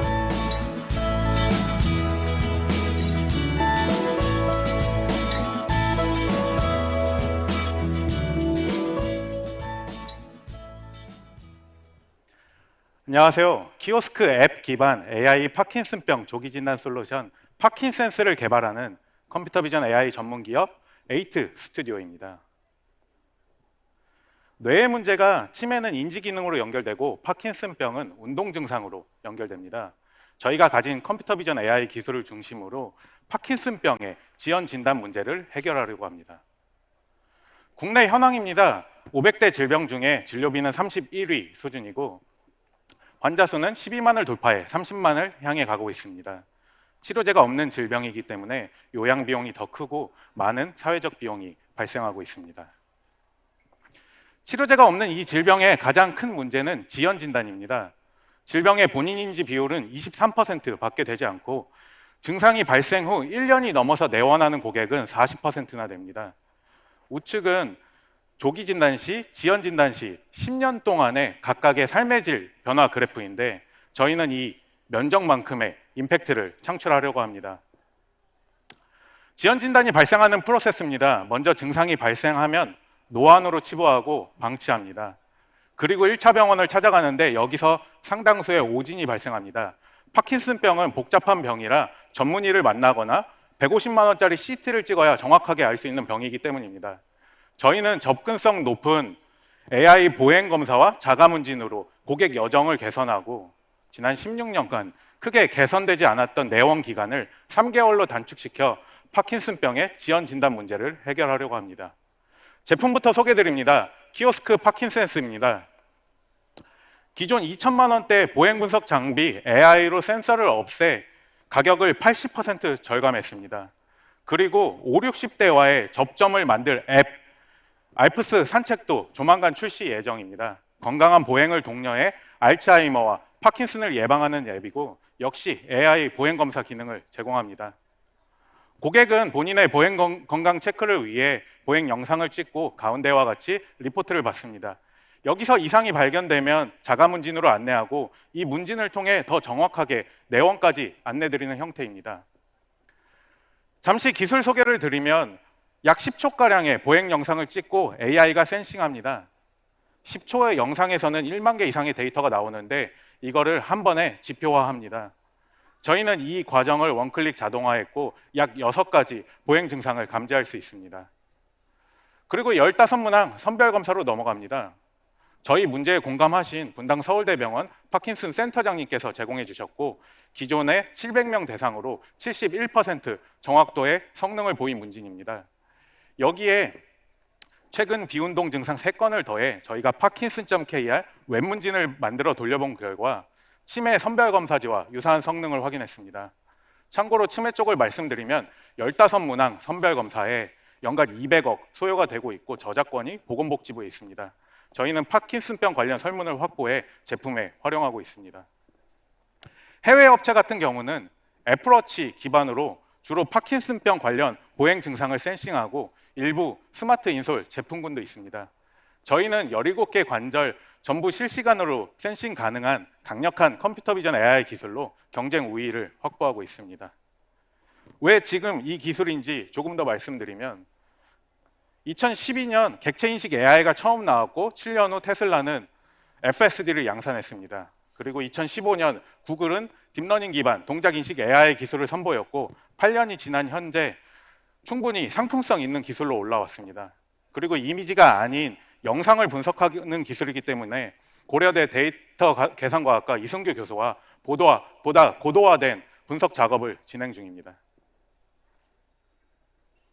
시장입니다. 국내 실버 시장은 72조 원에서 168조 원으로 급격하게 성장 중이고 저희는 고령 친화 용품과 10조 원 요양 시장까지 바라보고 있습니다. 초기에는 국내 5천 곳 스마트 경로당을 타깃으로 잡고 있습니다.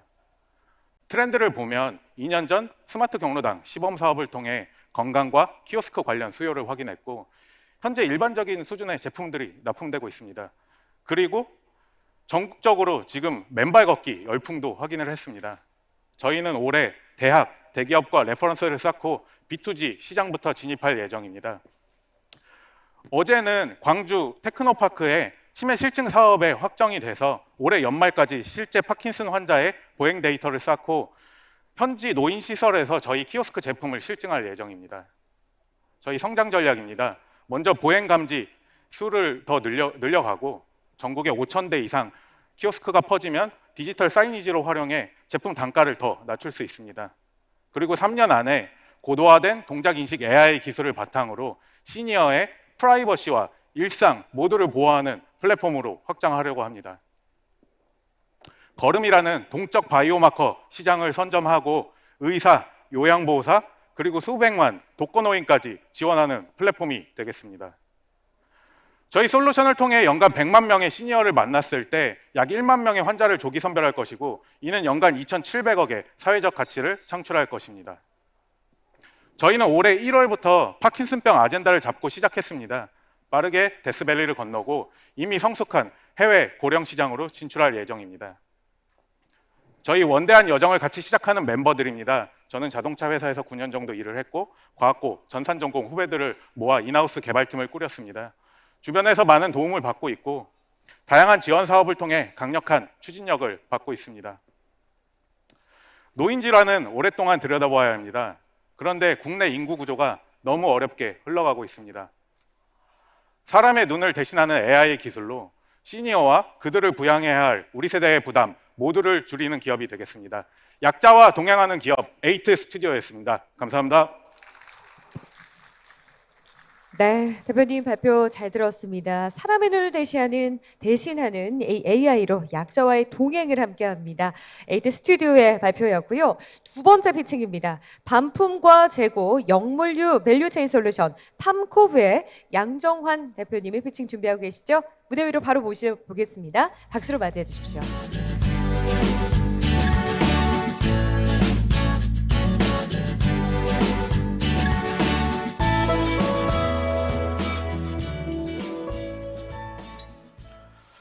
네, 반갑습니다. 여러분 반품 많이 하세요? 요즘 쉽게 구매할 수 있게 반품 서비스도 잘 돼 있고 빠른 배송도 잘 돼 있습니다. 하지만 우리가 이렇게 편히 쓰는 이런 기술들은 사실은 많은 재고와 폐기 자산들을 남깁니다. 저희는 이러한 반품의 손실들이 자산으로 변화할 수 있게 반품 재고, 영물류 밸류체인 솔루션을 개발하고 있는 팀입니다. 말씀드린 것처럼 반품의 자산 규모는 43조나 됩니다. 하지만 이러한 시장 규모에 비해 실제로 시장이 형성된 건 아주 작습니다. 89% 정도는 폐기되고 있고요. 그러한 이유는 반품을 자산화하는 데 부담을 느끼고 카니발레이제이션, 그리고 믿지 못하는 이 업계에 대한 시장의 상황입니다. 저희는 이러한 문제를 해결하기 위해서 세 가지의 솔루션을 생각했습니다.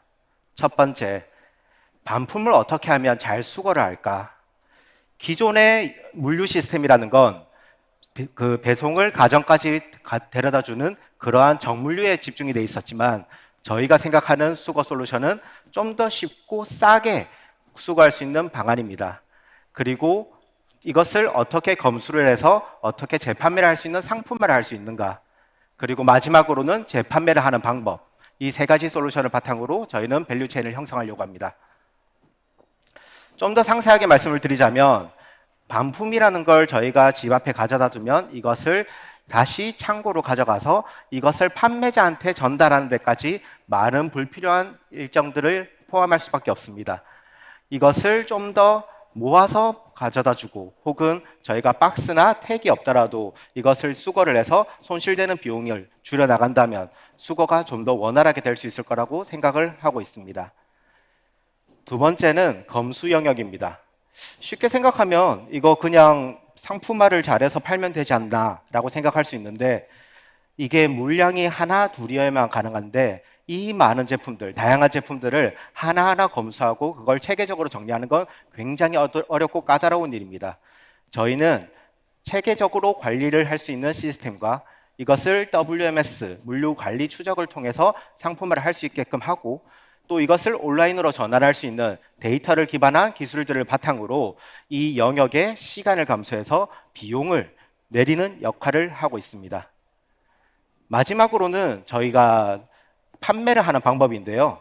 저희가 운영하고 있는 땡큐마켓이라는 서비스에는 88% 정도가 3달 이내에 팔릴 만큼 많은 그 리퍼 제품을 원하시는 소비자들을 모아두고 있습니다. 또 하나는 오프라인 매장. 사실 저희가 아무 제품이나 온라인에 적합한 건 아닙니다. 오프라인 매장에서 적합한 제품들을 저희가 쉽게 접근해서 살 수 있도록 그렇게 매장도 운영하고 있습니다. 세 번째는 B2B인데요. 아까 서두에 말씀드렸던 믿지 못하는 이 업계의 시장 상황들을 저희가 시스템과 공급이라는 걸 바탕으로 좀 더 믿을 수 있고 관리가 되게끔 체계적으로 유지가 되게끔 저희가 B2B 솔루션까지 구축을 하고 있습니다. 수익 모델은 수거를 하는 것과 검수를 하는 것은 단가적으로 그리고 재판매를 하는 것은 수수료로 접근하고 있습니다. 물론 사입 모델도 있습니다. 사입을 할 때 기업 입장에서는 비용으로 들어가는 것을 저희가 수익으로 전환시켜 주기 때문에 싸게 가지고 올 수 있는 기회가 있고 이 기회를 고객에게 그대로 전가시킴으로써 새로운 선택의 기회를 확장하고 있습니다. 저희는 말씀드린 것처럼 공급과 그리고 이걸 시스템화이즈 하는 것 그리고 재판매를 하는 것까지 저희가 솔루션을 구축했고 이것이 하나의 밸류 체인이 돼서 영물류에서 강력한 체인의 역할을 할 수 있다고 생각합니다. 그리고 말씀드린 WMS라고 하는 물류 관리 시스템뿐만 아니라 온라인에 상품을 등록하게 하고 관리하게 하는 기술도 이번에 딥테크 팁스에 선정이 되면서 좀 더 AI를 이용한 기술 고도화로 접근할 수 있는 과정에 들어갔습니다. 사실 이러한 비즈니스 모델은 우리나라에선 생소할 수 있지만 미국의 옵토로라고 하는 유니콘 기업이 있습니다. 많은 물량들을 처리하고 실제로 자원의 폐기량을 줄여나가면서 자원 재순환의 가치를 높여가고 있습니다. 저희가 옵토로와 같이 혹은 더 나은 기술들을 이용해서 이 시장에서 좀 더 영향력을 발휘하고자 합니다. 시장이 사실은 커질 것은 자명할 것 같습니다. 이커머스, 퀵커머스, 그리고 빠른 배송과 더불어 반품에 대한 용이성, 이 좋은 말들은 사실은 재고 부담과 폐기 자산의 증가를 의미합니다. 이러한 자산을 잘 활용해서 재판매를 할 수 있고 소비자에게 전달될 수 있게끔 기술을 지금 구축하는 것은 시장을 점진적으로 저희가 확보할 수 있는 기회를 얻는다는 것으로 의미를 하고 있습니다. 저희는 이미 국내 대형 유통사들, 쿠팡, 네이버, 그리고 이마트까지 공급 권한을 체결했거나 계약을 체결했거나 협의를 나누고 있고요. 이러한 능력을 바탕으로 저희의 땡큐마켓 그리고 B2B 공급까지 이러한 체인을 확장해 나가고 있는 것이 저희가 현재 시장에서 구축하고 그리고 앞으로 더 강점을 가져갈 수 있는 기회라고 생각합니다. 공급과 그리고 판매 그리고 이것을 잘 운영하기 위한 체계화된 시스템, 이 세 가지 포인트를 저희는 차근차근 준비를 하고 있으며 궁극적으로는 모든 브랜드들이 우리 솔루션의 구속이 될 수밖에 없게끔 그렇게 시스템을 구축하고자 합니다. 시장 상황은 반품 자산에 저희가 포션을 점점 차지하는 쪽으로 증가를 해나갈 걸로 생각하고 있고요. 유통사들, 물류사들이 관심을 가질 수밖에 없는 영역이라고 자신하고 있습니다. 그리고 저희가 고집스럽게 이렇게 자산의 가치를 높이고자 하는 노력, 우리 좋은 팀들이 모두 같이 한마음으로 움직이고 있고요. 그리고 저는 이 자산들이 잘 활용되는 게 정말 진정한 ESG의 가치라고 생각합니다. 필요한 자산을 잘 쓸 수 있게 남김없이 지구의 소중한 자원을 쓸 수 있게 노력하는 팀이 되겠습니다. 네, 여기까지 해서 발표를 마치겠습니다. 감사합니다. 네, 너무나 유망한 기업이었습니다. 발표해 주셨고요. 고맙습니다. 자, 이제 세 번째 팀으로 이어가도록 하겠습니다. 이번에는 기능성 친환경 패키징 개발 뉴로팩의 고의석 대표님께서 패칭 준비하고 계시는데요. 대표님 바로 무대 위로 오시겠습니다. 박수로 맞이해 주시기 바랍니다.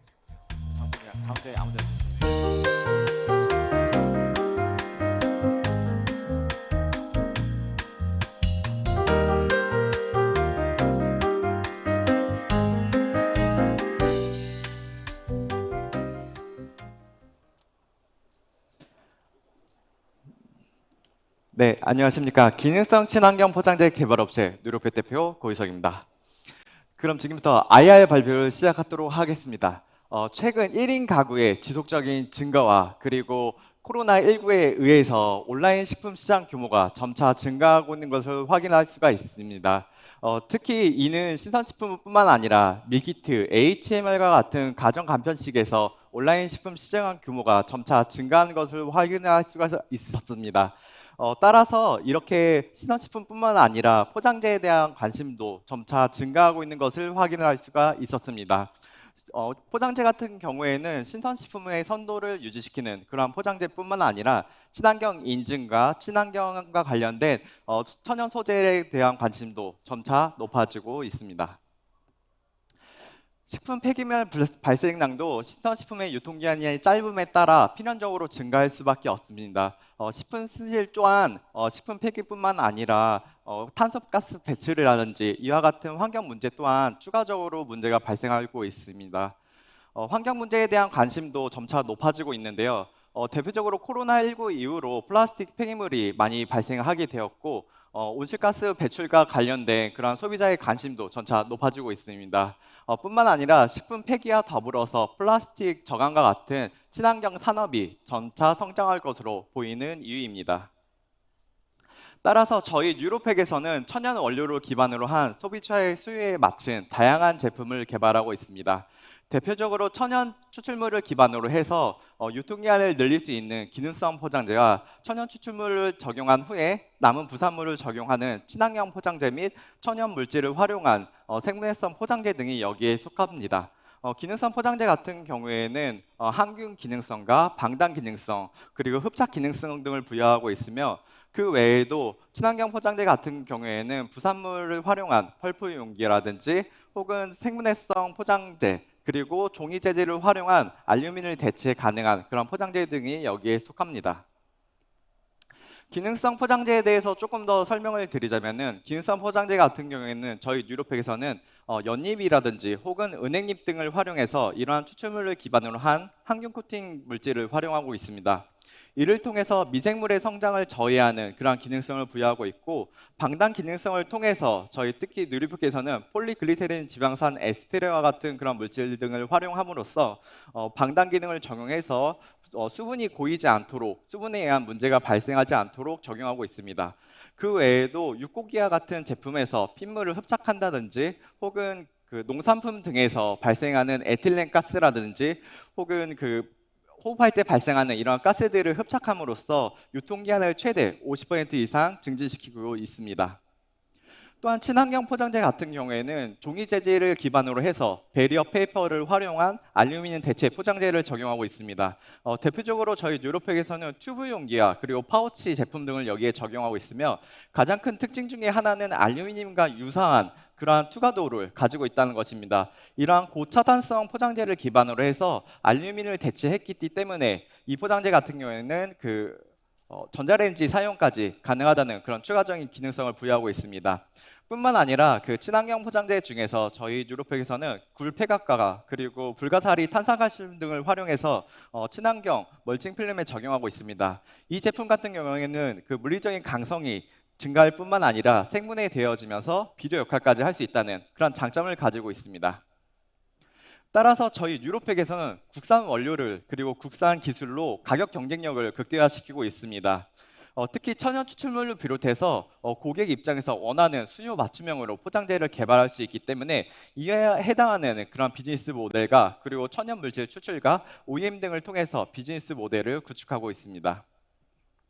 저희 뉴로팩은 포장재 관련 전문 기업으로 연구개발 전문 기업으로 보실 수가 있습니다. 그래서 저를 비롯해서 모두 관련 전공자들로 이루어진 대학원 연구실 팀 창업으로 이루어졌습니다. 저희 뉴로팩 같은 경우에는 패키징 관련 전공자들로 이루어진 이러한 팀 창업으로서 특히 대학원에서 저희가 개발했던 이런 것들이 연구와 같은 성과로 남기보다는 실생활에 적용해보고자 사업화를 하게 되었습니다. 저희 뉴로팩은 2018년 이후에 다양한 성과를 거두고 있고 특히 저희 학교를 비롯해서 단국대라든지 경희대 등과 함께 당화나 발효 혹은 추출 기술과 관련된 기술 이전을 현재 받고 있습니다. 그 외에도 세라믹 기술원 등과 같이 저희 뉴로팩에서는 소재에 대한 가공 기술도 이전을 받고 있고 그 외에도 다양한 기업들과 POC를 진행하고 있습니다. 또한 성능 평가 같은 경우에는 안전성이라든지 관련된 기능성 포장재에 대한 그런 기능을 확인하고 있습니다. 저희 뉴로팩은 연구개발 전문 기업으로서 창업한 이후에 다양한 연구과제를 성공적으로 수행한 바 있습니다. 이에 의해서 저희 뉴로팩은 지식자산권과 그리고 시제품을 다음과 같이 확보하였으며 성능 평가로 확인하기 어려운 부분 같은 경우에는 논문을 게재함으로써 이를 검증하고 있습니다. 저희 뉴로팩은 특히 기능성 포장재의 가장 큰 특징 중에 하나는 맞춤형 포장재로 적용이 가능하다는 점입니다.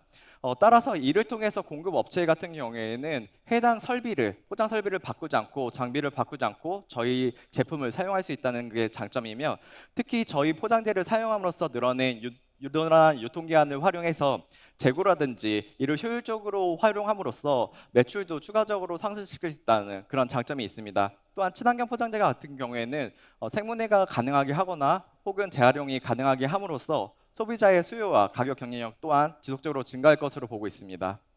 저희 뉴로팩은 현재 사업 규모 같은 경우에는 도약 단계를 거쳐서 고도화 단계에 와 있다고 볼 수 있습니다.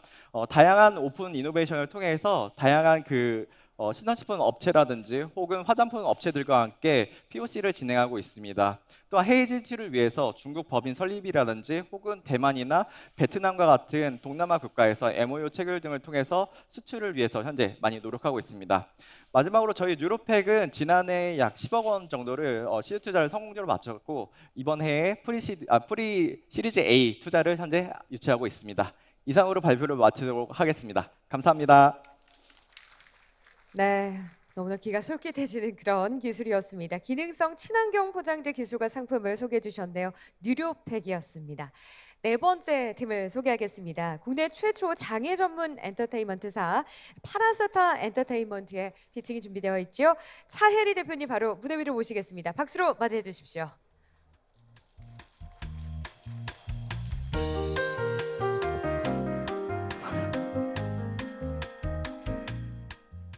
네, 반갑습니다. 장애인을 위한 연예 기획사 파라스타 엔터테인먼트 대표 맡고 있는 차일입니다. 준비한 영상 먼저 보시죠.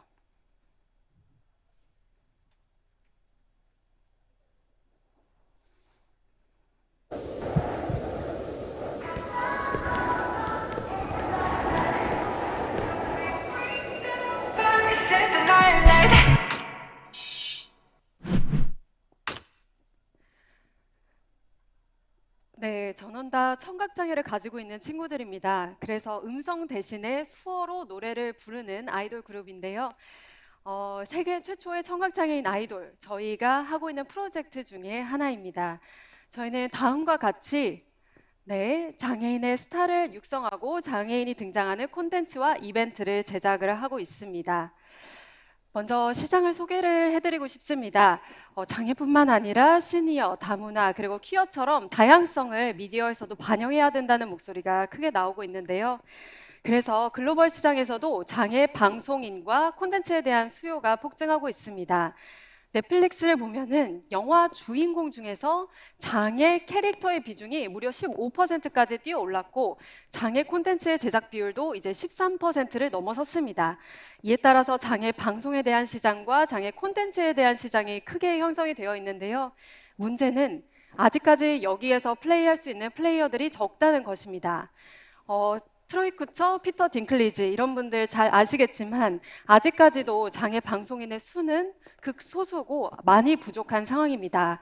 그리고 장애 콘텐츠도 제작을 하고는 있지만 일반 제작사에서 일반 장애 전문 단체들에게 자문과 고문을 요청하고 있습니다. 그러다 보니까 현실 고증이 떨어져서 장애 리스크도 커지고 있습니다. 이에 따라 파라스타 엔터테인먼트에서는 장애 아티스트를 처음부터 발굴해서 육성해서 키우고 그리고 장애 콘텐츠를 전문으로 제작하기로 했습니다. 네, 저희가 다른 회사와 차별화되는 차별 포인트 3개를 뽑아봤는데요. 우선 저희는 방송인과 장애인 전문가로 이루어져 있습니다. 저를 필두로 해서 이제 SM 엔터테인먼트의 이사분 그리고 공중파 3사와 다양한 엔터 회사에서의 제작진들이 들어오게 되었고요. 그리고 처음 창업을 할 때 패럴림피언 동메달리스트와 함께해서 이제는 40명이 넘는 장애 아티스트와 함께하고 있고 장애인 직원도 있고 장애 가족을 둔 직원들의 비중도 늘어나고 있습니다. 두 번째로는 저희가 국내 최초로 최다의 장애 아티스트와 함께하고 있다는 점인데요. 그렇기 때문에 규모의 경제를 달성하고 경영의 효율화를 달성할 수 있었습니다. 예를 들어서 청각장애인 아티스트를 1명을 키우기 위해서는 수어 통역사가 1명이 필요합니다. 이렇게 되면 한 달 동안 활동을 했을 때 꽤 고가의 수어 통역사를 계속해서 고용을 해야 하기 때문에 비용이 상당히 많이 들어가는데요. 저희는 청각장애인 아티스트 8명에서 9명이 함께하게 되면서 수어 통역사 1인을 직원으로 채용할 수 있었습니다. 그렇게 해서 비용을 90% 절감을 했고 그리고 아티스트가 많이 모여 있다 보니까 캐스팅 디렉터들이 장애인을 뽑아야 된다 하면은 저희 회사에 연락을 주십니다. 그래서 트리플, 더블 캐스팅이 자유롭게 일어나고 있습니다. 이를 통해 자사 아티스트 중에서는 3년 동안 약 300배의 매출 성장을 이룩하기도 했습니다. 네, 세 번째로는 저희는 지난 3년 동안 장애 관련된 영상만 150편을 제작을 했습니다. 장애 유형이 총 15개가 있는데요. 이 각각에 대해서 어떤 것이 맞는 표현인지 틀린 표현인지 그리고 어떤 것이 정치적으로 피해야 할 담론인지 저희 나름대로의 노하우를 갖게 되었습니다. 이렇게 노하우들을 통해서 저희는 장애 관련 IP 비즈니스를 3개를 하고 있습니다. 매니지먼트, 프로덕션, 이벤트. 이 중에서도 앞에 있는 2개를 설명드리겠습니다. 매니지먼트 영역에서는 앞서 잠시 언급했던 것처럼 청각장애인 아이돌 그룹을 육성을 하고 있습니다. 우리가 일상적으로 즐기고 있는 음악, 이 음악 산업에서 소외되어 있는 분들이 무려 4억 6천만 명이나 되는데 주로 청각장애가 있거나 난청인 인구입니다. 이분들은 수어 그리고 음악 두 가지가 합쳐져 있는 콘텐츠에 열광하고 있습니다. 따라서 저희는 남자 아이돌 그룹을 육성을 하기로 했고 내년 초에 데뷔 예정입니다. 그리고 저희 유튜브 채널도 있는데요. S보이즈를 검색해 주시면 감사하겠습니다. 네, 아직까지 데뷔하기도 전인데 벌써부터 소셜미디어와 뉴스에서는 화제성이 뜨겁습니다. 그리고 공연과 광고도 끊임없이 들어오고 있습니다. 그리고 이제 두 번째 BM을, 그리고 이 S보이즈를 필두로 해서 패럴림피언, 모델, 배우 등 저희가 소속해 있는 40명의 아티스트들은 계속해서 방송과 광고 출연을 하고 있습니다. 이어서 두 번째 BM입니다. 지난 한 해 혹시 이상한 변호사 우영우 다들 보셨나요? 네. 굉장히 화제성이 있었던 그리고 시청률도 잘 나왔던 콘텐츠인데요. 이 콘텐츠의 현실판이 궁금했습니다. 그래서 우리는 장애인 선남선녀가 출연할 수 있는 데이팅 예능을 기획을 했고요. 이 기획에는 핫한 시그널 1,2,3,4를 만든 신여진 작가가 긍정적으로 참여를 검토해주고 계시고 그리고 공동 제작사라는 무빙, 도깨비, 사랑의 불시착, 미스터 선샤인 같은 대형물을 만들었던 미스터 로맨스가 함께 공동 기획으로 참여를 하고 있습니다. 이게 과연 인기가 있을까 궁금하시겠죠? 근데 해외에는 이미 성공 사례가 있습니다. 네, 러브 온 더 스펙트럼 잘 아실 텐데요. 자폐 스펙트럼인과 발달 장애인 출연진들이 함께 소개팅을 하는 프로그램입니다. 그리고 여기서는 화제성뿐만 아니라 흥행성까지 잡았습니다. 이제 시즌 1, 2가 제작이 됐고 호주 편과 미국 편 모두 넷플릭스에서 탑 10에 11개국, 12개국에서 올랐습니다. 네, 신선도 지수는 말할 것도 없고요. 네, 이런 것들을 저희가 하고 있습니다. 매니지먼트와 프로덕션 모든 면에 있어서 KPI는 계속 3년 동안 우상향 그래프를 예쁘게 그려왔습니다. 그리고 저희는 3건의 투자를 유치했고 파타고니아가 딴 걸로 유명한 비콕 국제 인증도 취득을 했습니다. 또한 올해 초에는 엑셀과 지원 프로그램을 11개 기관에서 받고 있는데 정말 많은 사랑을 받고 있다고 느끼고 있는 요즘입니다. 마지막으로 저희 팀 소개를 드리겠습니다. 저는 아나운서 출신인데요. 아마 SBS 골 때리는 그녀들 그리고 YTN을 통해서 더 많이 인사를 드렸던 것 같습니다. 그런데 사실은 아나운서 이전에 스포츠를 전공했어서 패럴림피언들을 만나게 됐고 이분들을 통해서 장애 산업으로 발 딛게 되었습니다. 그리고 정말로 모든 분야에 있어서 다 저희가 세계 최초고 국내 최초의 시도를 하다 보니까 말 그대로 try everything 하고 있는 저희 오피스 실무진과 이사진입니다.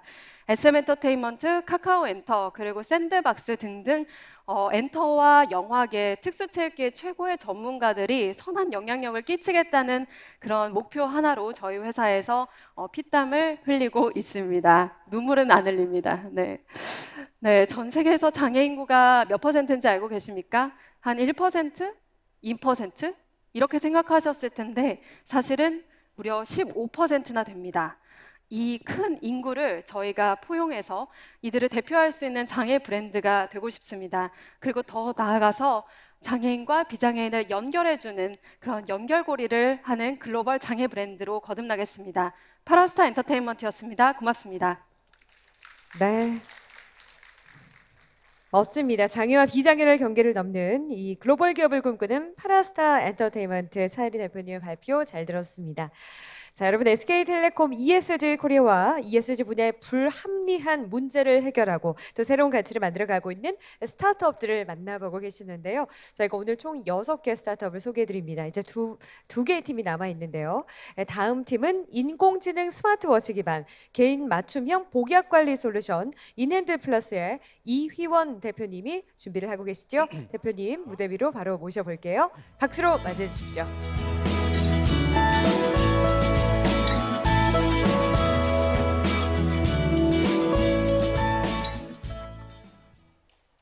네, 안녕하십니까. 인핸드플러스 대표 이휘원이라고 합니다. 저희는 인공지능 스마트워치를 만들고 있습니다. 인공지능 스마트워치로 사용자가 언제 어떠한 행동을 하는지 분석하는 게 저희의 핵심 기술이고 이 기술을 통해서 주로는 사용자가 언제 어떠한 약을 먹는지 분석을 하고 있습니다. 그리고 이렇게 생성된 데이터를 기반으로 개인 맞춤형 복약관리 서비스를 제공하고 있습니다. 저희의 제품명은 인핸드워치입니다. 잘 아시겠지만 갤럭시 워치나 애플 워치처럼 저희도 활동량, 걸음수, 심박수, 산소 포화도, 그리고 낙상 감지 등의 모니터링이 가능합니다. 그러나 차별적으로 저희는 스마트워치 밴드의 카메라 모듈과 이것과 연동되는 AI 엔진을 통해서 저희는 행동 분석을 하고 있습니다. 주로는 사용자가 언제 어떠한 약을 먹었다라는 데이터를 저희가 생성하고 있습니다. 참고로 인핸드 플러스는 손에 잡히는 건 다 분석을 하겠다, 이런 뜻이라고 보시면 될 것 같습니다. 저희는 스마트워치뿐만 아니라 이와 연동이 되는 복약관리 앱도 만들고 있습니다. 기존의 복약관리 앱 같은 경우는 사용자가 번거롭게 직접 기록을 입력을 하거나 혹은 복약 알람을 직접 설정을 해야만 하는데, 저희는 스마트워치 착용만 하고 있으면 자동으로 복약이 기록이 되고, 그리고 복약 데이터 기반으로 그 습관을 트래킹하고 거기에 맞춰서 약을 잘 들고 계시면 굳이 저희가 알람을 안 드리지만, 특정 시간에 약을 안 드시고 계시면 알람을 드리는 그런 서비스를 제공하고 있습니다. 또한 저희는 이와 연동이 되는 실시간 원격 환자 모니터링 시스템도 구축하고 있습니다. 이걸 통해서 저희는 수십 명의 참여자가 누가 언제 어떻게 약을 먹고 있고, 제대로 먹고 있다면 저희가 어떤 피드백을 주고, 못 먹고 있다면 어떤 피드백을 줄 수 있는지, 그런 툴이라고 보시면 될 것 같습니다. 주로는 관리자들에게 제공이 되어서 업무 효율을 높여주는 그런 툴이라고 보시면 될 것 같습니다. 저희의 장점을 크게 두 가지 말씀드릴 수 있을 것 같습니다. 첫 번째는 사용성이 매우 편하다입니다. 다른 추가적인 액션 없이 저희는 스마트워치 착용만 하고 있으면 자동으로 기록이 되고 분석이 되고 맞춤 피드백까지 드리고 있습니다. 또 하나의 장점은 저희는 손에 잡히는 게 모두 분석이 가능하기 때문에 확장 범위가 매우 넓다라는 것입니다. 기존의 임상시험 같은 경우는 단순히 알약뿐만 아니라 주사제, 흡입기, 다양한 디바이스들을 보는 경우도 많은데, 저희는 이런 다양한 디바이스뿐만 아니라 알약, 그리고 다양한 종류의 알약, 그리고 심지어는 특정 음식까지 분석을 해서 데이터화하고 여기에 맞춰서 저희가 서비스를 제공하고 있습니다. 저희가 첫 번째로 타겟팅하고 있는 시장은 글로벌 임상시험 시장입니다. 글로벌 임상시험 시장은 10년이 넘는 긴 시간과 450억이 넘는 어마무시한 그런 비용이 들어감에도 불구하고 성공률이 매우 낮다라는 게 현실입니다. 이런 임상시험 시장이 2030년도에는 약 100조가 넘는 시장으로 성장할 것으로 예상이 되고 있고, 그리고 코로나19 이후에는 원격 임상시험의 트렌드가 부각받고 있다라고 보시면 될 것 같습니다. 현재는 임상시험의 프로세스가 대부분 수작업으로 의존하고 있습니다. 참여자분들이 병원에 내원했을 때만 남아있는 알약의 개수를 살린다거나 수기일지를 검토함으로써 참여자가 제대로 약을 먹고 있는지 볼 수가 있지만, 이런 간접적으로 확인할 수 있는 방법으로는 한계가 많이 있습니다. 그리고 이런 데이터 신뢰도 문제가 항상 생겨나고 있어서 참여자들에게 즉시 적절한 피드백을 드리기 어렵고, 그렇기 때문에 참여자분들이 복약을 제때 제대로 하지 못하는 복약 수능도 문제가 계속해서 발생하고 있습니다. 그런데 문제는 원격에서 임상시험을 하게 될 경우 우리는 참여자가 집에서 언제 어떻게 약을 먹는지 모른다라는 것입니다. 그래서 이런 문제를 해결하기 위해서 제약사에서는 리얼월드 데이터, 환자가 언제 약을 먹는지에 대한 데이터가 매우 중요하게 각광받고 있고, 그리고 이런 데이터를 볼 수 있는 원격 환자 모니터링 솔루션에 대한 니즈가 매우 커지고 있는 상황입니다. 기존에 있는 이런 솔루션들을 보면 가격이 비싸거나 아니면 번거롭다든가 확장성이 낮다던가 데이터 신뢰도 자체가 매우 낮다는 문제가 있습니다. 그러나 저희 솔루션은 사용성이 매우 높고 확장 가능성이 크기 때문에 다른 솔루션들보다 그 경쟁력이 크다라고 말씀드릴 수 있을 것 같습니다. 저희 비즈니스 모델은 이런 스마트워치, 앱, 웹 이런 패키지를 제약사, CRO, 병원에 B2B로 납품을 하는 것입니다. 그리고 임상시험 자체가 몇 년씩 걸리고 있기 때문에 이런 복약 리포트를 구독 모델로 저희가 제공을 하고 있습니다. 지금까지 다양한 탑티어 글로벌 파트너사들과 협력을 통해서 저희는 효용성 검증을 완료하였습니다. 글로벌 제약사인 바이엘, 머크 등과 협력을 하면서 논문 3편을 게재하였고, 이 논문을 통해서는 저희 AI 솔루션의 정확성과 사용자 편의성, 우수성을 검증했고, 그리고 글로벌 제약사 머크와는 중국에서 복약 수능도의 검증을 완료하였습니다. 저희 솔루션을 쓰게 된다면 복약 수능도를 20에서 30%도 올릴 수 있다라는 그런 팩트를 저희가 검증하였고요. 국내에서는 서울대병원과 많은 활발한 협력을 진행하고 있습니다. 최근에는 서울대병원과 공동 연구를 통해서 저희 솔루션 쓰게 되면 복약 수능도도 올라갈 뿐만 아니라 원격에서 참여자분들이 언제 약을 먹는지 리얼월드 데이터 수집률도 매우 커지고 있다. 이런 연구 결과도 저희가 최근에 발표를 하였습니다. 현재 다양한 제약사들에게 저희 솔루션을 납품을 하고 현재 실제 제약 임상시험에 저희 솔루션이 사용되어 있습니다. 그리고 다양한 글로벌 파트너사들과 더불어서 원격으로 임상시험을 하고 있는 글로벌 시험 시장에 저희가 빠르게 진출을 하고 있고요. 그 중에서는 국내에서 제일 큰 규모의 CRO인 시에나 리서치로부터 저희가 전략적 투자를 받고 원격 임상시험 시장을 글로벌로 저희가 준비를 하고 있습니다. 이뿐만 아니라 저희는 임상시험 이외에 추가적으로 원격 건강 모니터링 시장도 확장을 하려고 하고 있습니다. 저희 솔루션을 통해서 시니어 케어, 그리고 만성질환자, 정신질환자 케어에 저희 솔루션을 납품할 계획이고, 현재는 전국에 있는 보건소, 사회복지관과 협력을 진행을 하고 있습니다.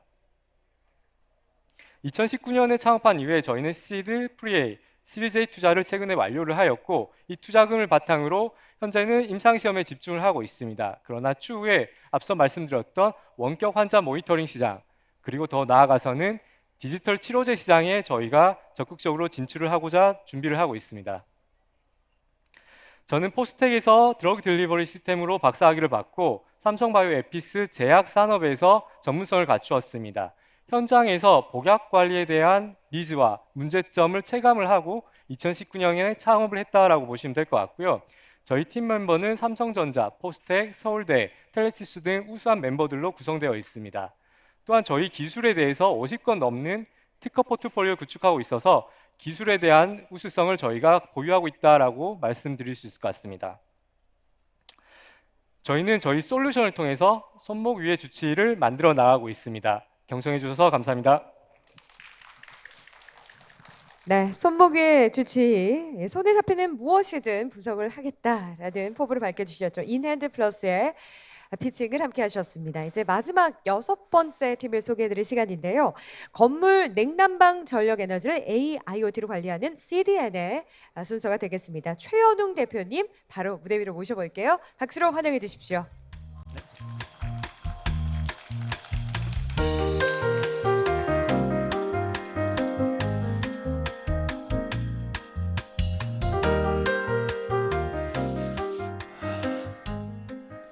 네, 안녕하세요. 일단 제가 마지막이라서 조금만 집중해 주시면 좋을 것 같고요. 네, 발표 시작해 보도록 하겠습니다.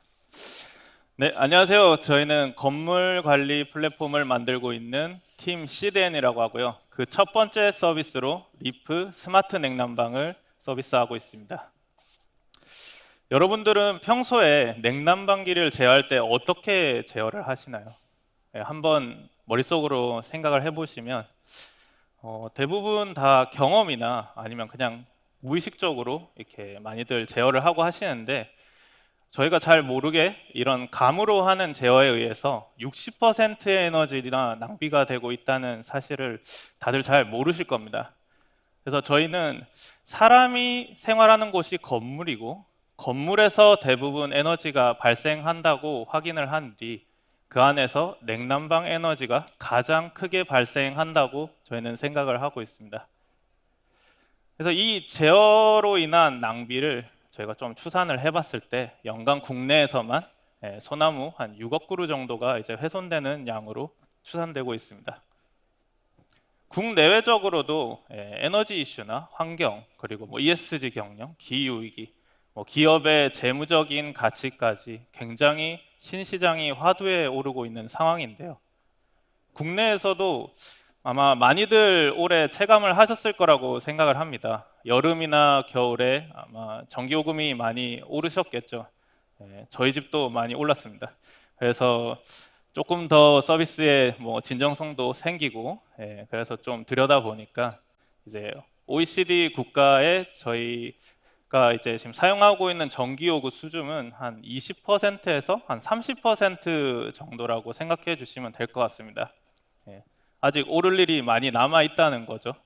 그래서 많은 분들이 한전의 적자폭 때문에 전기세가 오른다고 생각을 하시는데 실제로는 우리나라가 굉장히 작고 인구도 다른 나라에 비해 적지만 전 세계에서 에너지 사용량은 3위에 올라 있습니다.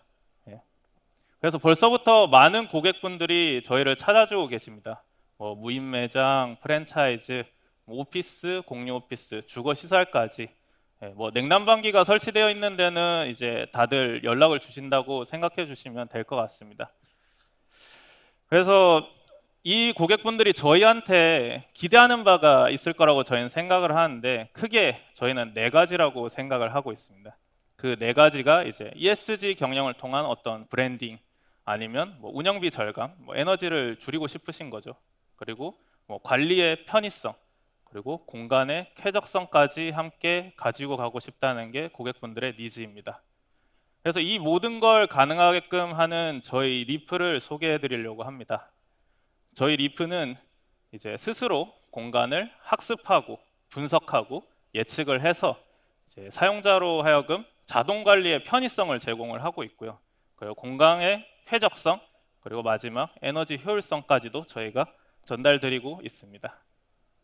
네, 또한 제품이 아무리 좋아도 이제 잘 확장이 돼야 되기 때문에 저희는 시공도 부착만으로 굉장히 간편하게 될 수 있도록 저희는 구성을 하였고요. 또 어떤 데는 되고 어떤 데는 또 안 된다. 이러면 또 문제가 생기기 때문에 모든 건물의 호환성까지도 갖추고 있습니다. 제일 중요한 게 또 이제 가격이겠죠.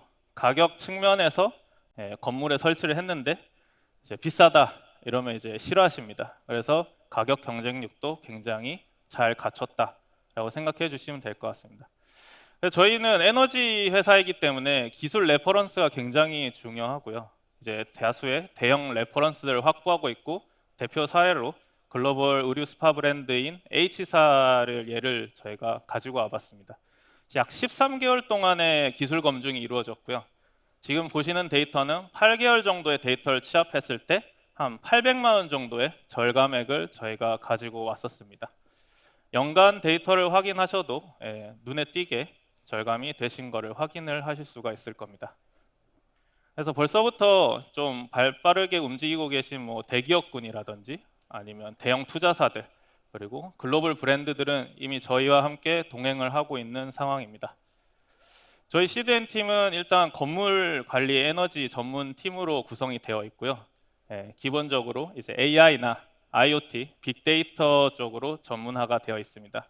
지금도 많은 분들을 저희가 이제 좀 진정성 있게 찾고 있는데 관심 있는 분들은 언제든 좀 찾아오시면 좋을 것 같습니다.